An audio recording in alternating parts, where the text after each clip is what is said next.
You joined the Klan? The Ku Klux Klan, years ago, and there was about 32 members. What I did is I spoke to the leader only. If you can befriend the leader, that's important. He owned a war surplus store, and I used to buy a lot of scientific stuff, lenses and optical devices from him. I did different optical devices. So he said, what do you do with that stuff? So I said, well, I have a lab. I said, why don't you come out and I'll show you? And he liked what he saw. He saw things he never saw before. I showed him a lot of things he never knew existed. He said, you're a smart guy. What do you think of the Klan? It's a great idea, but it doesn't go far enough. Then they listen. But if you down it, they don't listen. You understand? Yeah. What I did is I took my little girl when she was about 2 years old. I put a cigarette in her mouth, and I used a gun and a mirror at 40 feet. I split the cigarette near her mouth. I cut the cigarette with a razor blade, and I put a hairpin in it, and when she rolled her lips a certain way, the hairpin blew tobacco all over the place when I fired a blank. Understand? So Lou Merlin watched that, and he said, "You the best shot I ever saw." He said, "But I wouldn't do that with my own kid." He said, "You might miss, hurt her." So I said, "No, I feel very confident." That impressed him. And he said in his southern accent, "Will you come on down to Klan meeting and talk to our boys?" I said, "They wouldn't listen to me, Lou." He said, "I'll get them to listen to you, because what you say makes sense." He said, "I want you guys to listen to this jock. He got a lot of good ideas." And I spoke to them a little bit. I talked a lot about guns and weapons, because they were interested in that. You know, they didn't know what rifling was, how it spun the bullet, and centrifugal force kept the bullet on course. I showed them a lot of stuff, and it's scratching their heads, you know. A lot of them are very uneducated people who don't know nothing about technology, except guns, automobiles and motors, electric motors. They knew that, but they didn't know enough about society, anthropology, human behavior. So I began to fill them in. I said to Lou, "How is it that you can look at a person," this is what he did, "and tell us all about him," and he never knew the guy. He could look at a person, that guy doesn't think, this guy is lazy, just by looking at him. I said, "Lou, will you teach us how to do that?" He said, "Well, I don't think I can teach you anything." I said, "Well, if you can do that, tell me how it's done. Come on down to the next Klan meeting, and I'll work on how you can tell what people are like without knowing them." I brought my own equipment down, and I projected an image on the screen of a guy with a white mustache and gray hair, good-looking guy. And I said, "Lou, tell us all you can about him." And Lou said, "Tell you one thing, he's a war veteran. He's a good American and a good Christian." He was very white. He looked respectable, yeah. And Lou was projecting his own values. And when he got through, I said, "Lou, is there anything else you can add to it?" He said, "No, that pretty much sums it up." So then I pulled the bottom of the picture out, which I got in the post office. So wanted by the FBI for subversive activity against the United States. And the 30 members of the Klan were laughing at Lou for the first time.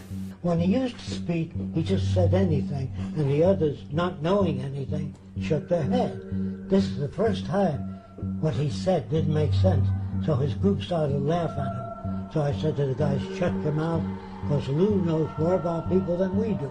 I had to defend him till the next film. In the old days, I wasn't smart enough to do that. I would agree with those that laughed. It didn't work that way. So I learned to say, "We'll try another thing." The next film is a record of a man talking in an Oxford accent about aviation. He says, "I see a skinny Englishman with a bald head and eyeglasses." He's projecting his own values. 10 minutes later, the image comes on. It's a black guy raised in England. "It's a goddamn nigger talking like an Englishman." This is Lou's reaction, not my words. And I said, "Lou, that guy was raised in a different environment. If you took a black man and raised him in France, he'd speak like a Frenchman if he was a baby. If you raised him in Germany, he'd speak with a German accent. In Italy, you talk with your hands. Mannaggia d'americano. See, you say, come on, eat, there's good food. That's not you, that's the environment impinging upon you. If I took your son, Lou, and brought him up by a bigger family, your baby, he said, Dad's right, you're right, just like a Negro. Do you understand that, Lou? He said, you mean to say niggers act like niggers because they're brought up in the nigger environment? I showed them French movies of blacks brought up in France. In Sweden they speak Swedish. They don't speak like a black man. And they don't all jazz. That's in America. You know, all blacks are different. They don't all like watermelon, you know, all the stuff we project out there. You know, Irishmen are drunkards. They all believe that. It's a no-no. They're raised in an environment where have a drink. It's normal. Sometimes people are not raised in that environment. You know, depends on your experiences. Your decision-making is shaped by experience. Can you understand that? Yeah. Well, I got that across with The Immaculate Pig. That was a major film. It was done like 60 years ago.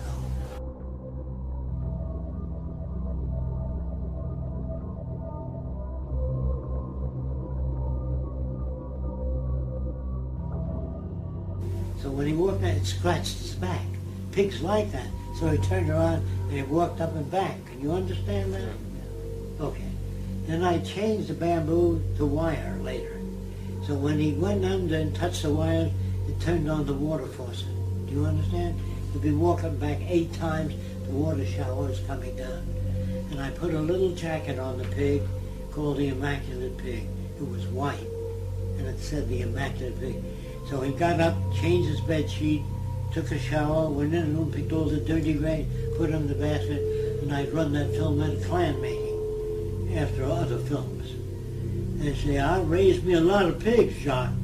I ain't never seen no pig that smart. How come that pig's that smart? That's because I raised it in a different environment. They say, I don't get that. And I'd show them how you train animals to do things. I explained how I did it, and what learning was and all that. Well, the Immaculate Pig, we have to make a lot of films like that. So now we make other films. We're making films trying to help people understand these things. They invent words. They say, this man's a racist. That means you were brought up that way. They don't understand that environment makes you that way. If you hate Polacks or Jews or Swedes, it means you were brought up in an environment where it says the Jews control all the money and they take it away from the Gentiles. Environment shapes values, facial expressions. If you were brought up in the deep South, you'll speak with a Southern accent. And if all you hear is the damn niggers are lazy, they don't do it, if that's all you hear, that's what you reflect. So you might say, I'm going to give me a nigger and I'm going to kick his ass. Is that you or a reflection of your culture? Think about it.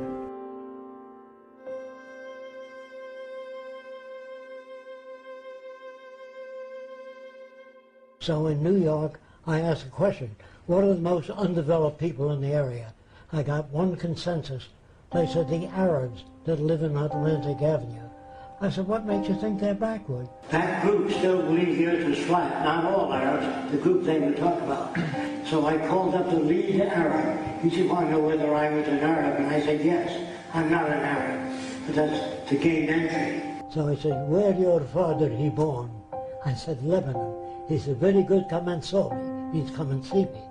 So when I came to see him, he said to me, you believe the world's round? I said, yes. He went, in his language, that means it can't be round. Then he pointed to his head.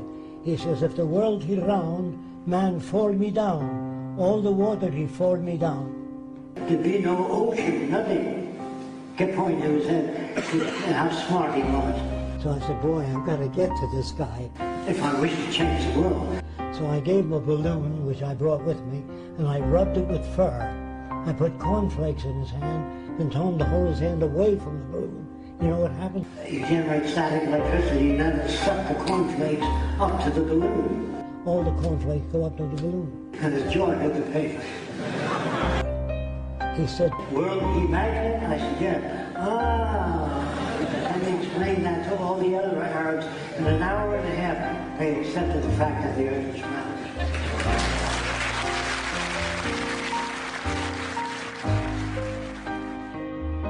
But if you use language, scientific, centrifugal force, geomagnetic fields. They don't know what the heck they're talking about. They say Arabs live in the past. Well, that's because their environment is in the past. You have to learn different people's values and speak in their terms, not your terms. When I first walked over to Klan people, so why are you beating up the black guy? They just said a nigger lover from the north. They did not hear that, nor could they hear that. Do you understand? So if you use logic, it doesn't work. If you speak ahead of the terms of people, they don't know what you're talking about. We believe in training people as problem solvers so we can bridge the difference between nations. Well, you got military people on television talking about the war, always military people from the Pentagon, politicians that are pro-war. You don't get any views from social scientists, sociologists. The stupidity of a nuclear arms race, the development of weapons, trying to solve your problems politically by electing this political party or that political party. It's not politicians that can solve problems. They don't know how to solve problems. Even if they were sincere, they don't know how to solve problems because they're not trained to do so. The world you live in is very sick. We are not civilized yet. As long as there's war machines, war movies, cannons in front of high schools, bombers, military aircraft in front of universities, this is not civilized. Man is the dumbest animal. Pollutes the ocean, the air, the rivers, the atmosphere, and people. Man, they put himself on a pedestal, say we're the highest form of life. That's an ego trip. They're not. We're not civilized yet.